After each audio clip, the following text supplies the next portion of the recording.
¿Cómo le va? Nos da gusto saludarle. Esperamos que haya pasado unas excelentes fiestas y que ya en este 2020, pues usted y los suyos cumplan todo lo que se propongan. Nosotros damos comienzo al año todavía con este programa especial haciendo una evaluación de lo más destacado del último trimestre del 2019 y sobre todo nos enfocaremos a temas de nuestra entidad. Y si usted nos permite, entramos al primero de los temas, la supercoordinación en Jalisco. Aquí se analizaba en controversia. El gobernador del estado, Enrique Alfaro, decretó la creación de la Coordinación General de Desarrollo Gubernamental y su respectivo reglamento, que ya es comparada con la supersecretaría que se creó en el gobierno del panista Emilio González Márquez a su amigo Herbert Taylor. No hubo anuncio previo. Los jaliscienses se enteraron por el acuerdo publicado el sábado pasado en el periódico oficial del estado de Jalisco. Entre otras cosas, señala que el nuevo ente será un órgano auxiliar de la administración pública centralizada, el cual se constituirá como unidad administrativa de apoyo al titular del Poder Ejecutivo. Críticos aseguran que desplaza al jefe de gabinete, Hugo Luna Vázquez, quien precisamente de acuerdo al organigrama tenía la función de gestionar estratégicamente las prioridades de gobierno definidas por el gobernador ante el resto de las dependencias y organismos que componen el Poder Ejecutivo. Además de coordinar el apoyo técnico y monitorear los avances en el cumplimiento de los objetivos prioritarios de la administración. La nueva Coordinación General de Desarrollo Gubernamental revive políticamente a Luis Octavio Pérez Pozos, detenido hasta en 2 ocasiones durante el gobierno de Jorge Aristóteles Sandoval como presunto responsable del delito de fraude por casi 100 millones de pesos al contratar a la consultora López Castro para sanear las finanzas del Congreso del Estado, de donde él era secretario. Fue absuelto el 30 de octubre de 2015 por el juez quinto de distrito en materia de amparo. ¿Crees que se justifica la creación de más cargos de primer nivel para gobernar mejor en Jalisco? Un análisis que me parece amerita 2 vertientes. Por una parte, la política, eminentemente política, que en efecto, en estos instantes, algunos se preguntan si se trata de desplazar al que ha sido el hombre fuerte en este periodo de Enrique Alfaro, a Hugo Luna. Y por la otra, una coordinación que viene a traer coordinación entre el gobernador y las coordinaciones que habían sido creadas al inicio de la presente administración para que hubiese mayor coordinación, David. A ver, lo primero que habría que preguntarse es qué significa desarrollo gubernamental, porque creo que el nombre es importante. Para mí, desarrollo gubernamental tiene que ver con la creación de capacidades institucionales, de profesionalización, de construcción de una administración pública profesional. No creo que vaya por ahí, y mucho menos por el perfil del designado, que es meramente un operador político. Ahora bien, esta nueva coordinación de desarrollo gubernamental en realidad estaría a la par de las coordinaciones temáticas que ya existen de tierra, de territorio y ciudad, social, económica y de seguridad. Es decir, está el gabinete en su conjunto, junto con los organismos públicos descentralizados, divididos en estos 4, ahora 5 gabinetes, donde la jefatura de gabinete está por encima de estas coordinaciones y se supone que es la que coordina estas distintas coordinaciones. Yo creo que hay un problema de diseño institucional en el gobierno del Estado, porque el coordinador de gabinete, de acuerdo a la propia Ley Orgánica de la Administración Pública, es la Secretaría General de Gobierno, que precisamente es general, a diferencia de las demás que no lo son, que son particulares de distintos temas. Ahora bien, cuando se le inserta esta figura de la jefatura de gabinete en la ley orgánica, no quedan claras las atribuciones y competencias de una y otra. Se le quitan a la Secretaría General de Gobierno, que básicamente se queda como la encargada de la conducción política del gobierno, y la jefatura de gobierno se queda como la coordinación de las dependencias del gobierno, que antes las hacía la propia Secretaría General de Gobierno. Creo que la razón, para mí admite 2 lecturas, la creación de esta nueva coordinación de gabinete de desarrollo gubernamental. Por un lado, una lectura es que había ciertas dependencias que estaban sueltas, como la Secretaría de Finanzas, como la Secretaría de Planeación, como la Contraloría del Estado, e incluso como la propia Secretaría General en sus funciones, digamos, más administrativas o jurídicas. Y en ese sentido, así como las demás secretarías están adscritas a un gabinete temático, ya sea la de medio ambiente al de territorio o la de salud a social, o la de desarrollo, innovación a la de economía, estas secretarías que menciono estarían adscritas a esta nueva coordinación de desarrollo gubernamental y por tanto coordinadas. La otra lectura es que en efecto es una manera de darle chamba a alguien que, digamos, ya de facto es un operador político, es un aliado del gobernador, es alguien del equipo político del gobierno del Estado y que tenían que acomodarlo en una posición que le diera cierta, digamos, visibilidad. Yo la hipótesis o la lectura de que es una manera de restarle poder a Hugo Luna, el jefe de gabinete, me parece que no es la más, digamos, relevante, porque yo creo que el poder que ya tiene él como vicegobernador de facto que es, me parece que es mucho, independientemente de que ya haya alguien entre él y, digamos, la Contralora.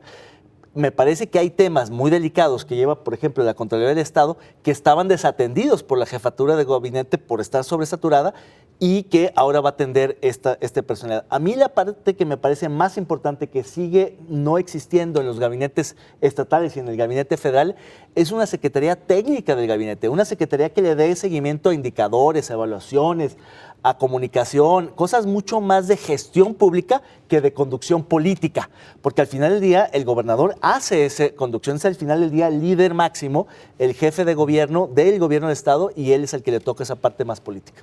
Otra de las lecturas que algunos analistas hacen es que al gobierno de Enrique Alfaro le hacía falta alguien que pudiera fungir como ese verdadero enlace hacia el exterior, que ninguno de los miembros de su gabinete estaba cumpliendo al 100% con esto, y que Octavio Pérez Pozos podría tener mayor facilidad para ello, porque se le da por lo menos es mayor su habilidad para socializar más y para llegar a acuerdos con todos los demás. Más escasos en esta administración.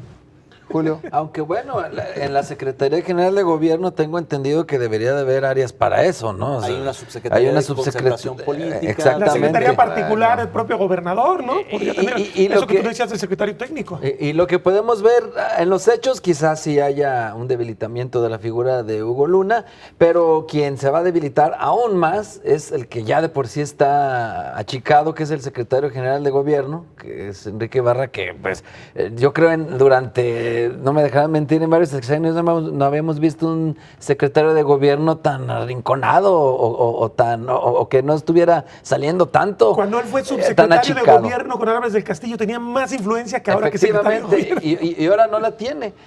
Número dos, sí llama la atención también el perfil de Pérez Pozos, porque él es más un operador incluso de tipo electoral. Para los procesos, para hasta en eso desplazaron a Enrique Ibarra, no era el gran operador electoral del PRI. Exactamente. Y yo en un inicio me parecía interesante esta estructura de las coordinaciones, porque al parecer pues el gobernador ya no tenía que entenderse con tantos, por decirlo así, sino que pues simplemente con los coordinadores, y luego ellos desdoblaban las órdenes a los gabinetes, pero ya en los hechos lo que ha ocurrido es que haya secretarios apagados, que yo retaría a cualquier persona, incluso aquí en la mesa, a que me digan el nombre de 5 secretarios, a ver si los recuerdan. Y pues no. Oye, pero si hay secretarios todavía, ¿verdad? Exactamente, mira, con esa ironía que estás poniendo en la mesa queda de claro que no tienen poder los secretarios. Que no tienen ningún poder. Sí, claro. Pero a la hora de la hora tampoco los coordinadores lo han tenido. También la gente no conoce quiénes son los coordinadores. Exacto. También es muy similar también a lo que ocurre en el ámbito federal. Dime el nombre de 5 secretarios. Y lo único, y menos con una figura tan potente como la que hoy, como con López Obrador. Es igualito. Con Peña Nieto se recordaban más secretarios, por lo menos por las polémicas y los escándalos de presunta corrupción.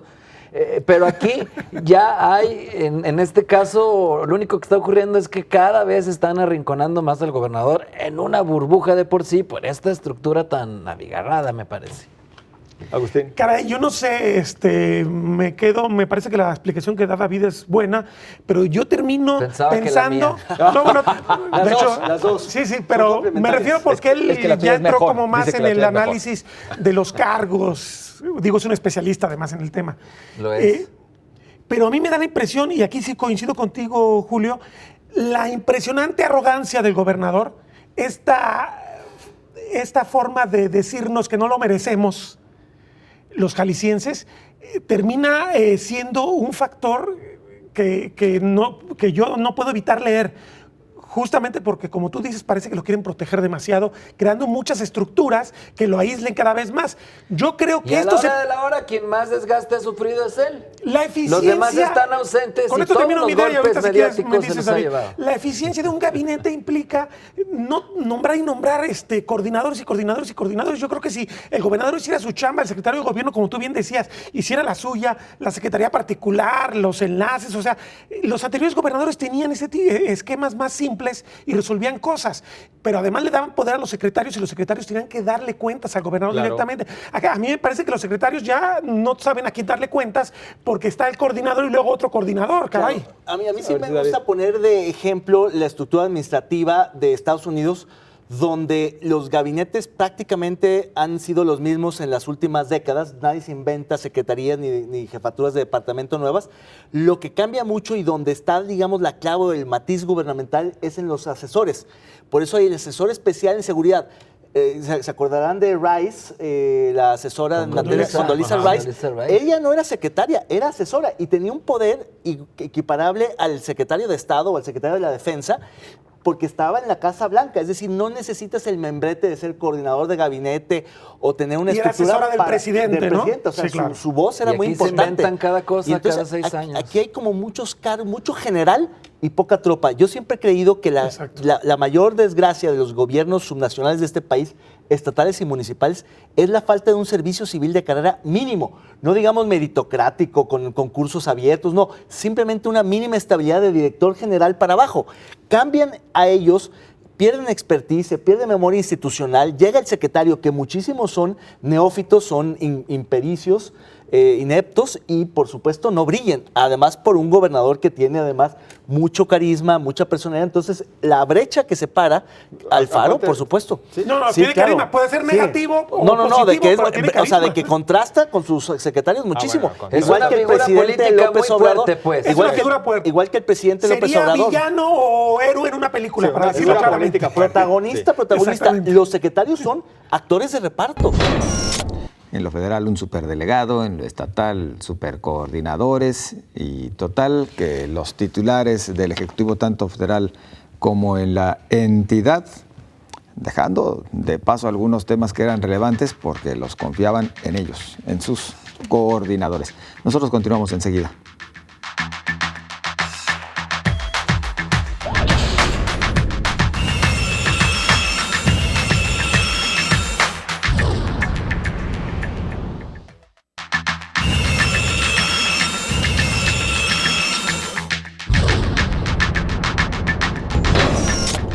Así como a nivel nacional la seguridad ha sido la asignatura pendiente, pues también lo es en Jalisco y se ha dejado asentado en diferentes momentos durante el pasado 2019. Enrique Alfaro, el gobernador, en un momento de ese último trimestre salió a hablar al respecto, a ofrecer su informe de seguridad, en el cual tendríamos que decir, pues también ofrecía otros datos distintos a los de la percepción ciudadana y a los que se manejaban desde los medios de comunicación. ¿Qué trajo consigo y cómo fue visto este tema? Acompáñenos.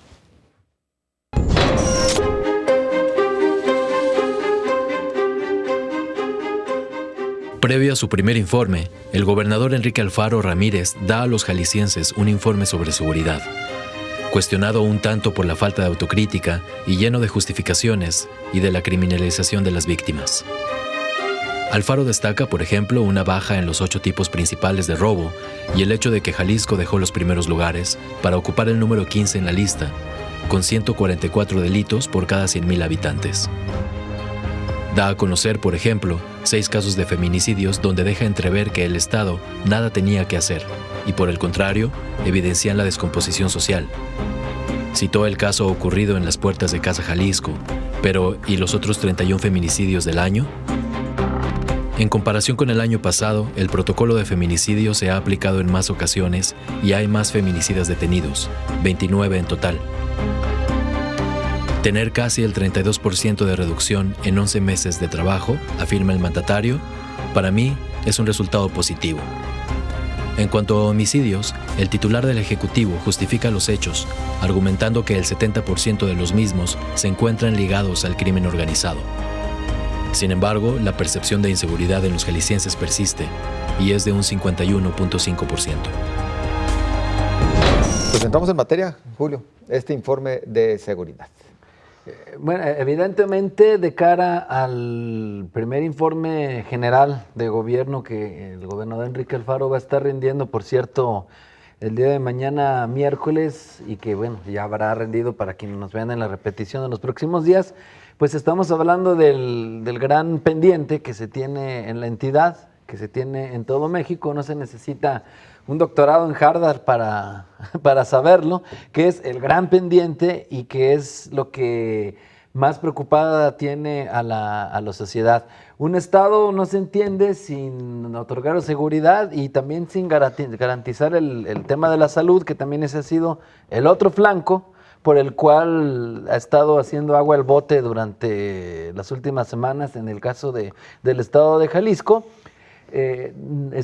Hubiéramos esperado más autocrítica, pero conociendo a la figura del gobernador, creo que lo que vimos pues es lo más autocrítico que se puede ser, es decir, dentro de sus parámetros, creo que fue en cierto modo autocrítico, porque sí señalaba que pues no hay nada que celebrar, sí lo enfatizó en algunos momentos que no era para echar las campanas al vuelo, pero que el 32% de reducción para él le parece en 11 meses unos buenos cimientos.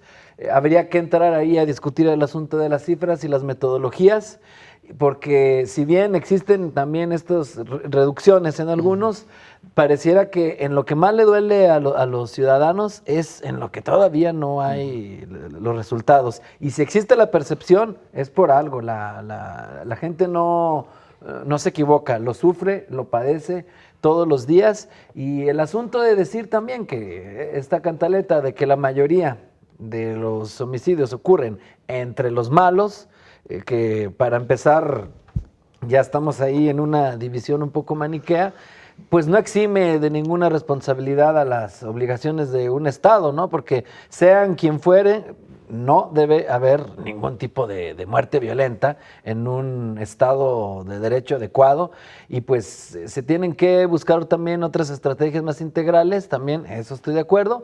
Y sí, hay que también enfatizar que creo que la ruta de la Policía Metropolitana a mí me sigue pareciendo adecuada, todavía está en pañales, todavía va muy lento, ahí lo menciona, pero sí, es correcto el homologar los salarios, es correcto el tener una estrategia de coordinación conjunta entre las áreas metropolitanas, porque ya sabemos que esto de los municipios en muchas problemáticas ya quedó rebasado como una unidad, como un ente, y pues claro que se tiene, aunque la Constitución dice que no hay nada intermedio entre el Estado y los municipios, en la realidad, en los hechos y aquí en la seguridad lo estamos viendo, se requieren este tipo de esquemas. Yo creo que esto pues sí es un modelo que al menos nos deja esperanza de que pudiera haber alguna reducción en los delitos que, aunque no sean de alto impacto, pero que sí son patrimoniales, pudiera ahí tenerse una estrategia un poco más exitosa, pero, insisto, todavía sigue siendo el gran pendiente. El gran problema es que se sigue perdiendo mucho tiempo en cuanto a la agencia metropolitana, más en otros aspectos que en ya meterle acelerador a la operatividad. Pero bueno, en general, los claroscuros de este informe de seguridad. Pues a ver, yo creo que justamente es un informe que pues no deja ninguna satisfacción, es un informe que apenas da cuenta de una situación muy compleja, muy difícil y muy mala, como es la que está atravesando Jalisco y casi todo el país. Pero a ver, por partes, a mí me parece que el informe, primero, que haya un informe de seguridad antes del primer informe de gobierno, es una manera de sacar el tema más complejo del informe del evento que va a haber la próxima semana para no contaminarlo. Es decir, mañana. Reconocer su importancia también. Pero podría ser en el mismo espacio, en el mismo evento. Es una manera, sí, de darle su propio peso, su propio espacio, darle importancia, pero también quitarlo de lado, quitarse el pendiente y ya concentrarse mucho más en los logros. Seguramente el informe anual va a ser de los avances, de los logros, de los resultados, de las promesas, etcétera, de la refundación, y pues es de las malas noticias. Dicho eso, a mí me parece que en general también hay un cierto reconocimiento de la situación, una cierta autocrítica que yo no la había visto antes, no la suficiente, pero por lo menos no se dice que ya se está, digamos, ganando el terreno contra la inseguridad. Se reconocen fracasos, se reconocen insuficiencias, se reconocen pendientes, y además me parece que la incorporación de una organización de la sociedad civil, como es Jalisco Cómo Vamos, en el análisis de la situación, me parece que le da más objetividad, porque es difícil comprar a una organización de la sociedad civil como esa, y me parece que el contraste y un poco la tensión es saludable. A mí me parece que ese tipo de ejercicios son positivos, y en efecto el gobernador lo que dijo es: no tengo nada que presumir, simplemente creo que vamos bien. Ese fue un poco el resumen, en mi opinión. Y yo lo que creo es que hay un debate en torno a las cifras y a los datos que es difícil de zanjar, aún con metodólogos, con testigos sociales, con expertos, con técnicos, porque es muy complejo la manera de medir el fenómeno de la inseguridad, porque supone y contempla muy diferentes delitos. Algunos van a la alza, otros a la baja, otros tienen cifra negra, otros son, digamos, erráticos en su comportamiento. A mí lo que me parece es que en todo caso se puede hablar de una cierta estabilización de la inseguridad en altísimos niveles, intolerables, inadmisibles, pero una cierta estabilización, que quiere decir que básicamente no sigue en aumento, lo cual no significa que necesariamente vaya bajando. Estas cifras que daba el gobernador, revisando cifras anteriores, pues no es muy clara la tendencia. Insisto, digamos, no se pueden promediar peras con manzanas, no se pueden hacer sumas y restas.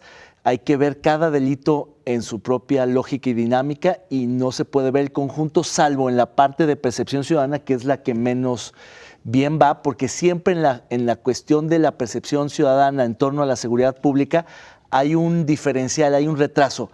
Si las cosas se descomponen, la percepción puede seguir positiva un cierto tiempo, hasta que también, digamos, se empareja con la misma tendencia, y a la inversa.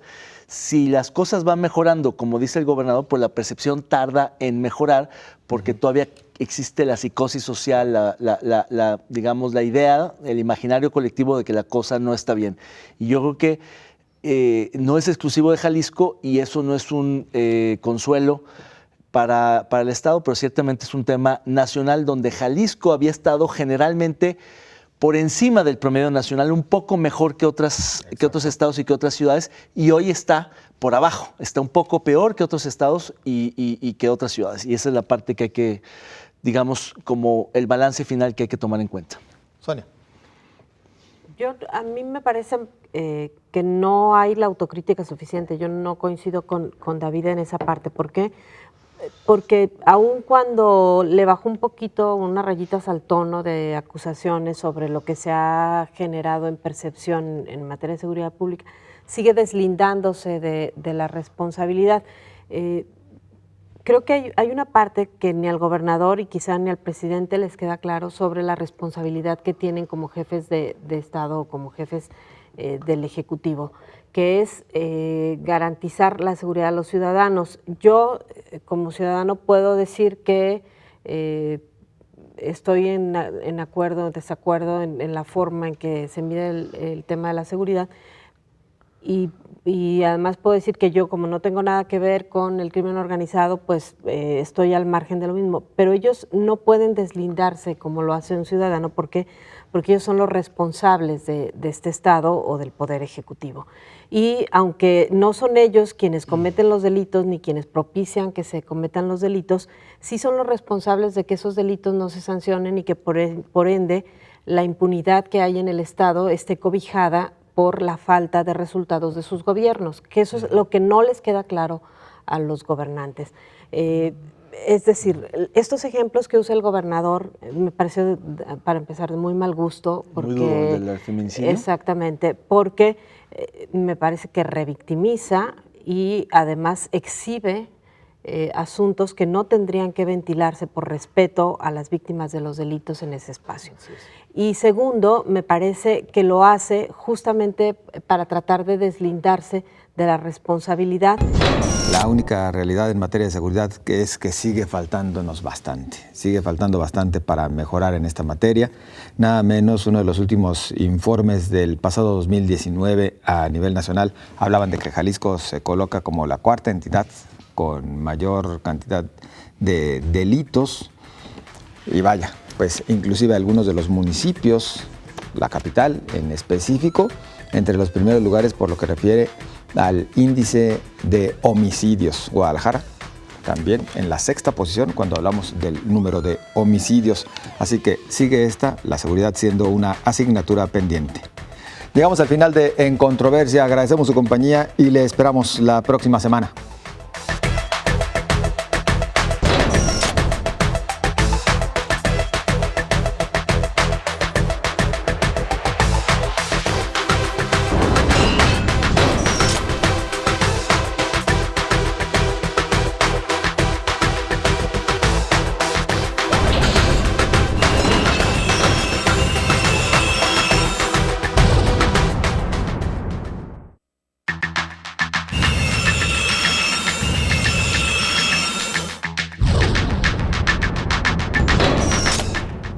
En el contexto de una refundación de la que tanto ha hablado Enrique Alfaro desde que era candidato a la gubernatura, pues también se hizo referencia a la necesidad de una nueva constitución y para ello también la creación de un constituyente para Jalisco, el cual veremos seguramente en este 2020. ¿Cómo se analizaba el constituyente para Jalisco aquí en Controversia? Acompáñenos.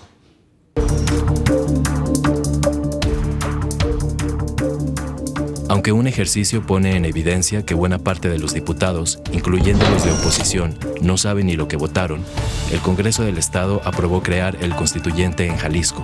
Fueron 31 votos a favor, incluyendo los 16 de Movimiento Ciudadano, 5 en contra y 1 abstención. La votación puso a prueba a legisladores que terminaron divididos, en fracciones como la de Morena y el PAN.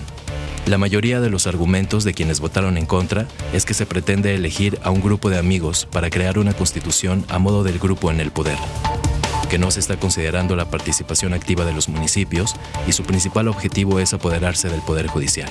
El diputado Héctor Pizano de Movimiento Ciudadano, uno de los principales defensores del proyecto, asegura que la histórica reforma ayudará a preservar lo funcional, erradicar lo que es dañino de la legislación local y contribuir a delinear el Estado.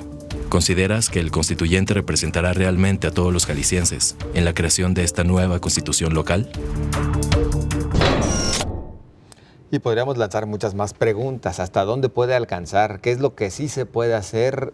¿Y qué es lo que simplemente estamos impedidos desde la entidad para que se modifique? Porque dependemos también de la constitución política de los Estados Unidos mexicanos. Pero Julio, tu opinión. A ver, mi opinión, y aparte vamos a intentar ser lo más centrados posible, sin fobias y sin filias. Número 1. Como siempre. Es cierto que a la gente lo que le interesa es que se resuelvan sus problemas cotidianos, que haya mejores servicios, que se mejore la economía, que haya trabajo, que sobre todo no haya inseguridad. Es cierto. No obstante, esto no es función del legislativo, sino del ejecutivo. En teoría, entonces, no se estaría distrayendo al ejecutivo de estas labores porque un constituyente no se encarga de eso. Pero si está, obviamente yo sé que no hay resultados, pero es por otros motivos, no por el constituyente. Número 2, también se repite como una mantra que es que las leyes no solucionan nada. Pues entonces con esa lógica pues no legislemos ya jamás, ¿no? Obviamente se necesita legislar. Bien, Y número 3, dicen, mejor exijamos que se cumpla lo que ya existe. Es cierto, pero ¿por qué no vamos más allá y exigimos que se cumpla una ley moderna, adecuada a las condiciones de nuestra actualidad?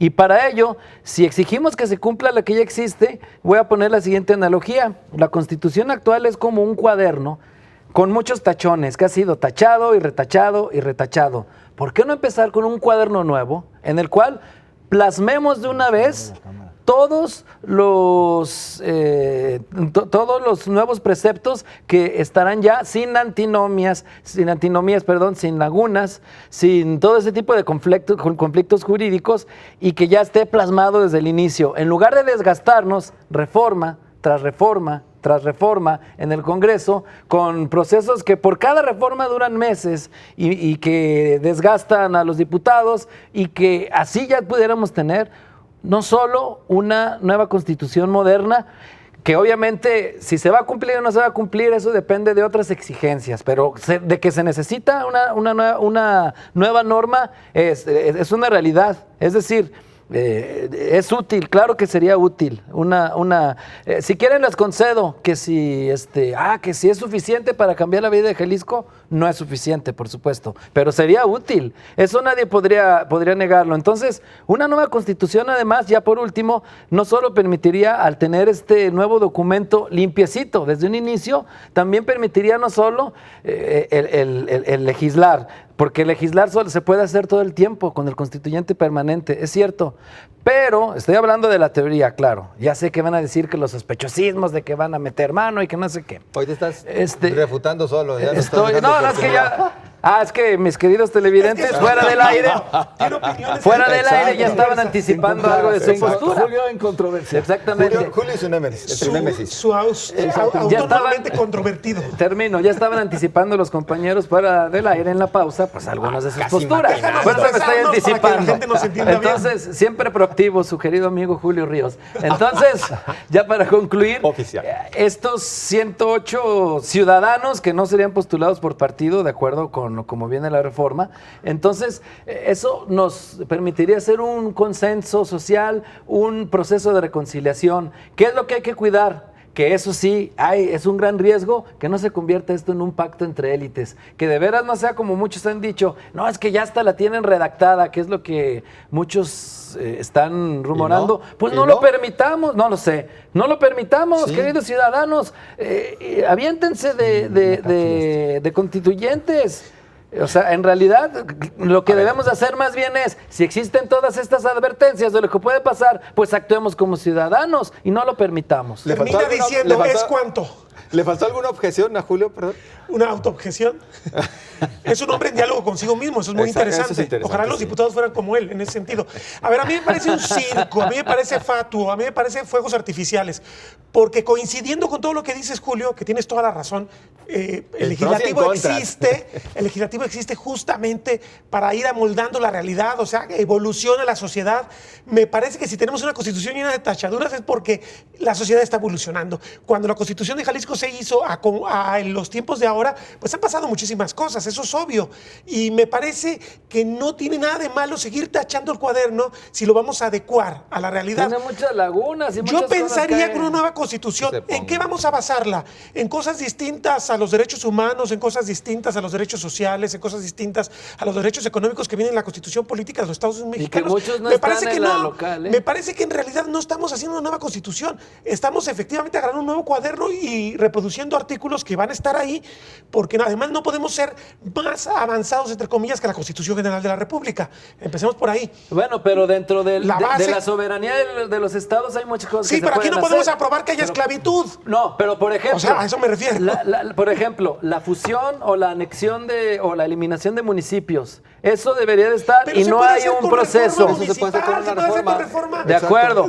La materia de derechos humanos de 2011, las libertades individuales, son muchas que podemos poner. Diputado, usted ya tuvo su espacio. Pero podemos ponerlas todas en un solo paquete. ¿Para qué reformita tras reformita? Es que se escuche que hicieron una nueva constitución, porque esto se puede hacer con reformas bien discutidas, además que la gente se concentre. Vamos a hacer una reforma municipal ambiciosa, que haga que los municipios no gasten todo el dinero en nómina, por ejemplo. Vamos a hacer que el municipio tenga otras atribuciones. Me parece que sería muy sano, por ejemplo, que el municipio diera permisos para que la gente tale el bosque o no lo tale. Ahí estás dando la razón de lo que necesita por eso es una nueva reforma municipal. Vamos dándole dándole otro tipo de atribuciones al municipio. Pero tienes que discutirlo con el gobierno de la República, porque resulta que el gobierno de la República es el que tiene el monopolio sobre los recursos naturales. Entonces, bueno, son procesos que trascienden con mucho a Jalisco.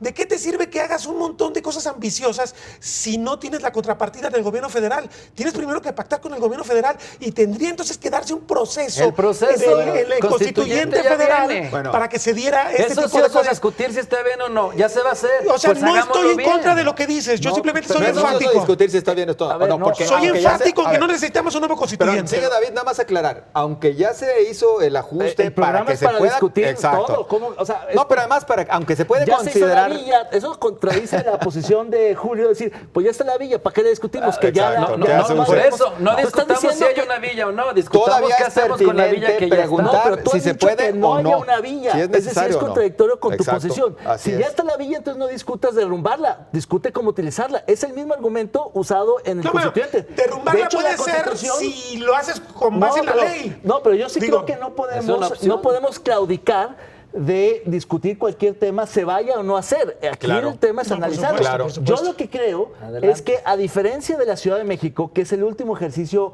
constituyente que ha habido en la República, sí tenía una Pero razón tenía de mucho ser. sentido, Había claro. Porque en la motivos, Ciudad claro. de México Era no una tenía nueva una entidad. constitución, se convirtió en una entidad federativa más. A nivel casi Era de una Estado, dependencia del era una Ejecutivo. dependencia del Ejecutivo Federal. Exacto. Era un territorio casi gobernado interpósita persona con el regente a través de... No tenían derechos ciudadanos ahí los La habitantes. Asamblea adquiere, digamos, derechos y facultades a nivel de un legislativo, etcétera, etcétera.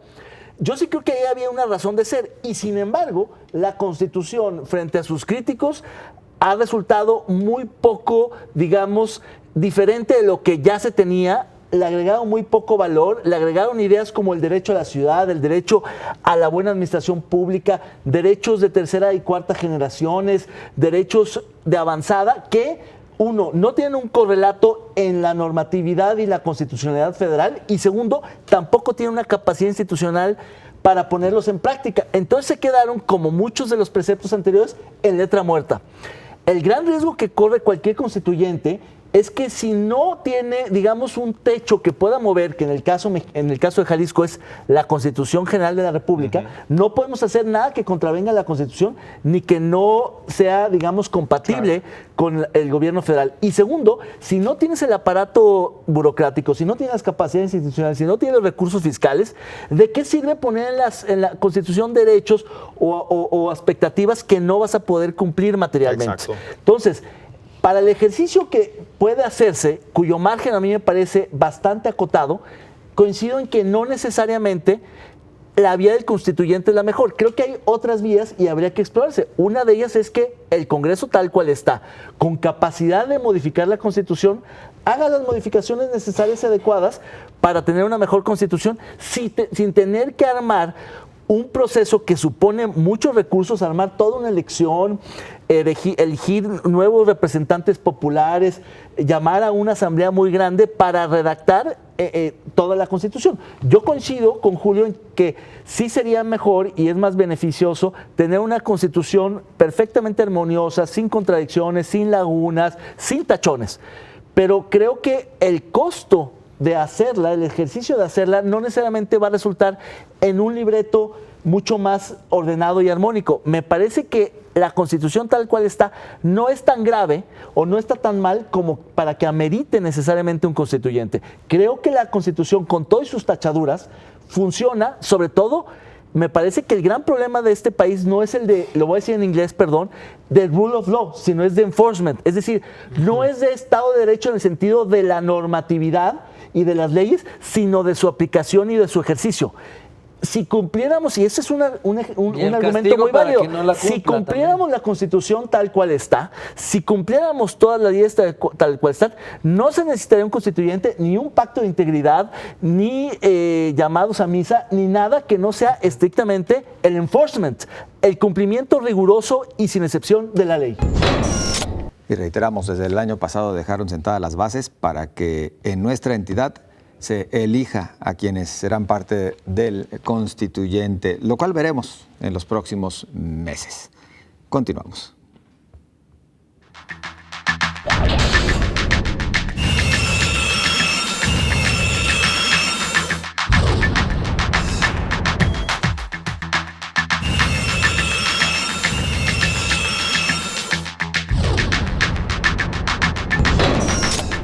Desde Jalisco, un estado que ha vivido momentos complicados en algunos instantes con el gobierno federal, hablando sobre todo en la relación de los titulares, hablando a nivel gubernamental, bueno, pues había inquietudes respecto a qué condición se habría de enfrentar en el Estado, si habría alguna sanción, algún castigo de la Federación por lo que refiere a los recursos, pero todo esto se fue clarificando principalmente con la visita del secretario de Hacienda. ¿Cómo se analizó aquí en Controversia? Acompáñenos.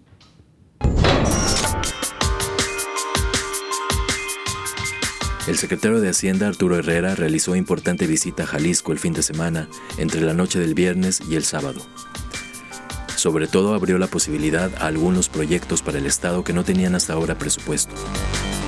Algunas de las peticiones fueron 236 millones de pesos para obras aledañas a la línea 3 del tren ligero y por parte de la Universidad de Guadalajara la suma de 900 millones, elementales para su crecimiento en matrícula. Me voy con esa tarea, fue la respuesta de Arturo Herrera Gutiérrez a la mayoría de las peticiones. Sobre el Peribús, explicó: es una obra de infraestructura extraordinariamente ambiciosa. Va a empezar muy pronto. Nosotros estamos apoyando con alrededor de 700 millones de pesos, un poquito más, y los liberamos hace unas cuantas semanas, poco después de que yo adquiriera esta responsabilidad. Con respecto a la presa del Zapotillo, el secretario de Hacienda fue claro.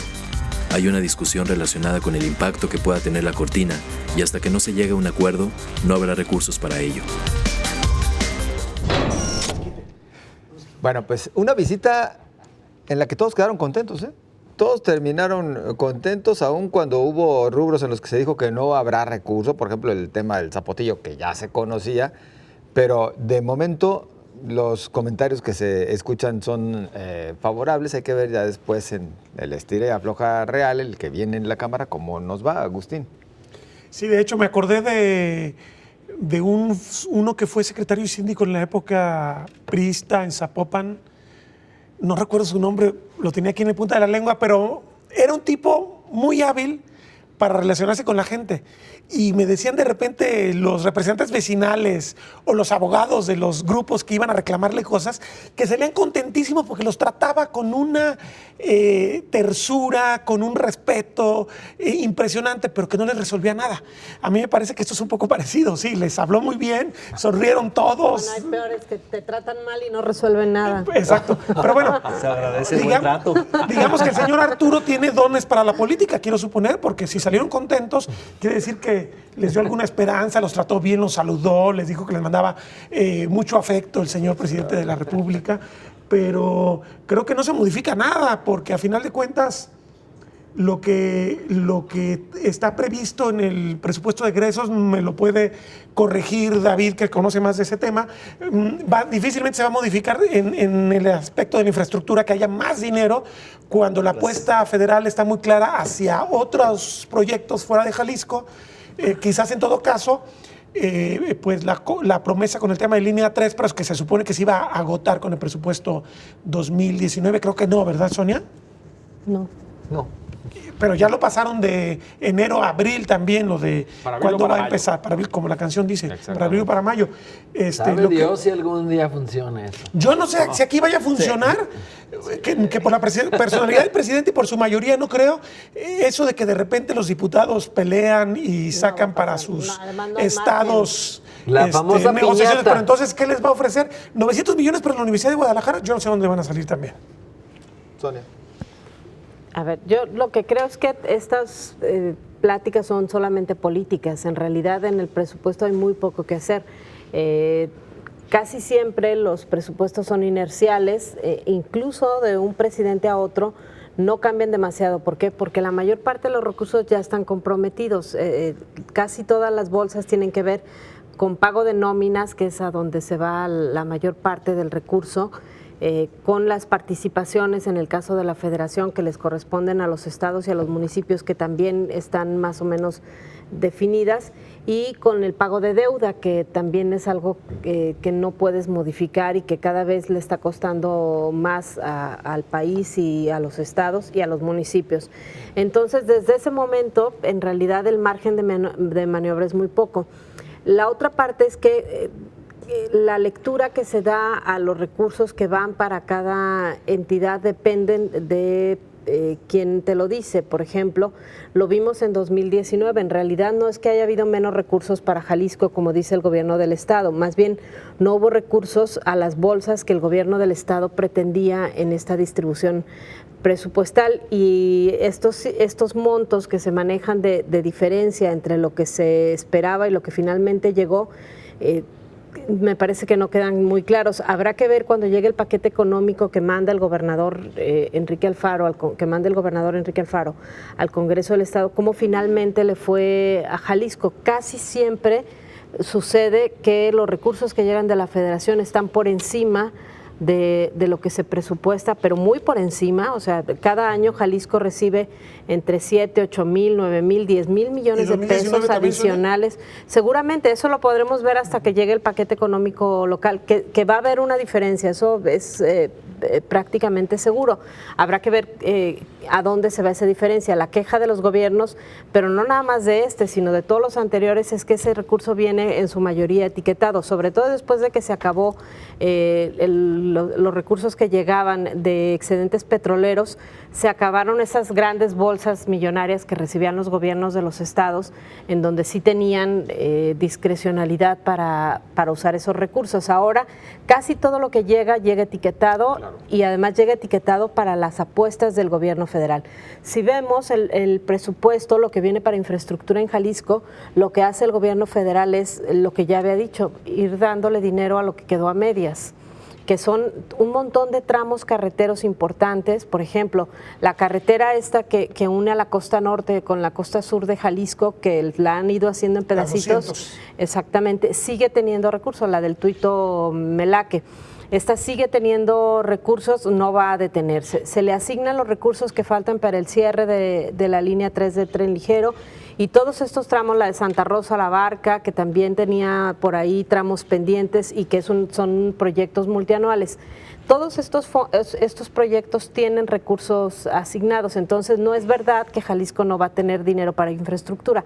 No hay dinero para los proyectos a los que le quiere apostar el gobierno de Jalisco, que es el tema de Peribús, porque además también creo que no tendría sentido que Peribús tenga recursos en el 2020, porque la deuda que adquiere el gobierno del estado para el proyecto de Peribús no es en estricto sentido para Peribús, en realidad es para pavimentos, es una deuda para seguir pavimentando el periférico. Todavía no habrá comienzo del proyecto de Peribús hasta que no se termine toda la pavimentación de periférico.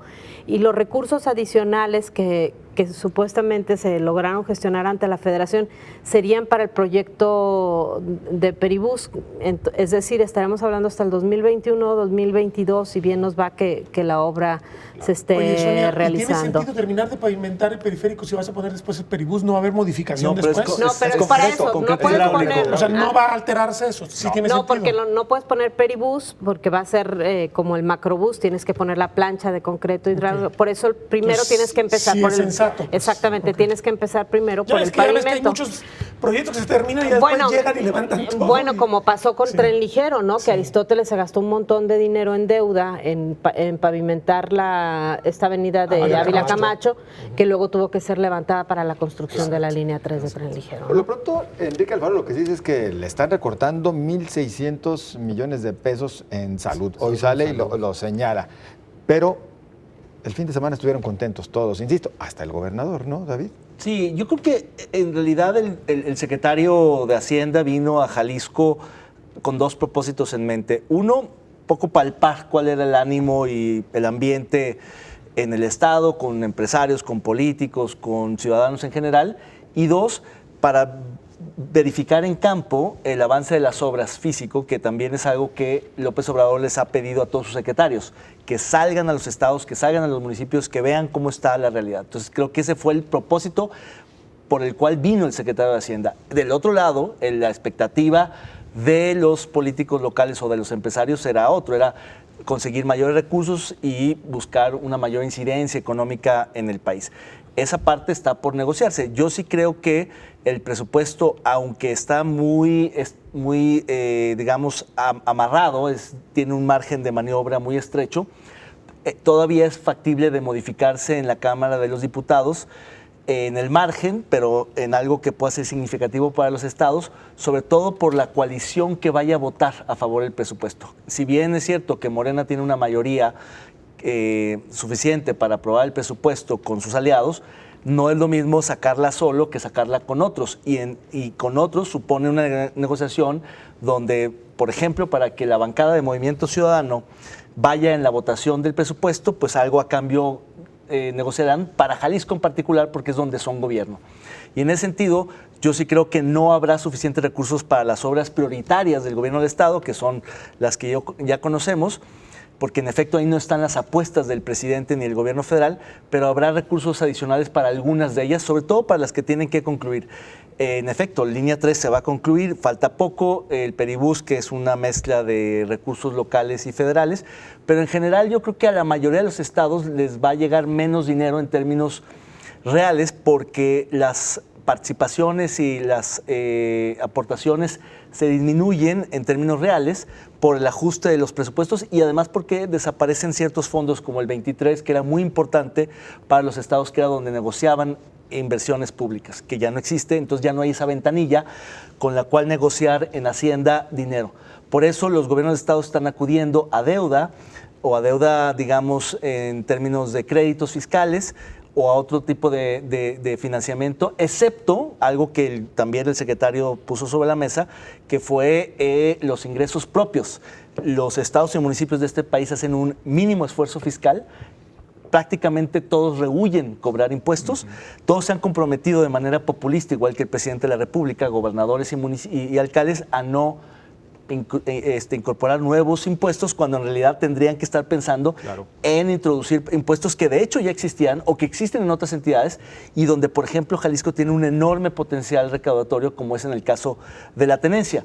Podrían solventar un hueco más o menos de 5,000 millones de pesos si se implementara ese recurso, aunque, que David, puede ser verde, progresivo. ¿Está bajando la recaudación también a nivel nacional? En general, con mayor razón hay que apretar, y eso lo dijo el secretario en su visita, que no iba a haber exenciones, que no iba a haber condonaciones, que no iba a haber privilegios fiscales de todo tipo, no digamos ir por los defraudadores, también van a ir por los evasores, aunque eso no suponga un delito, simplemente van a apretar.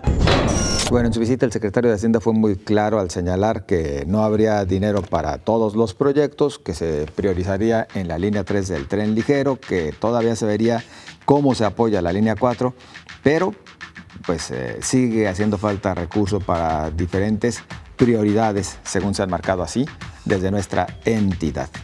Tras la pausa continuamos.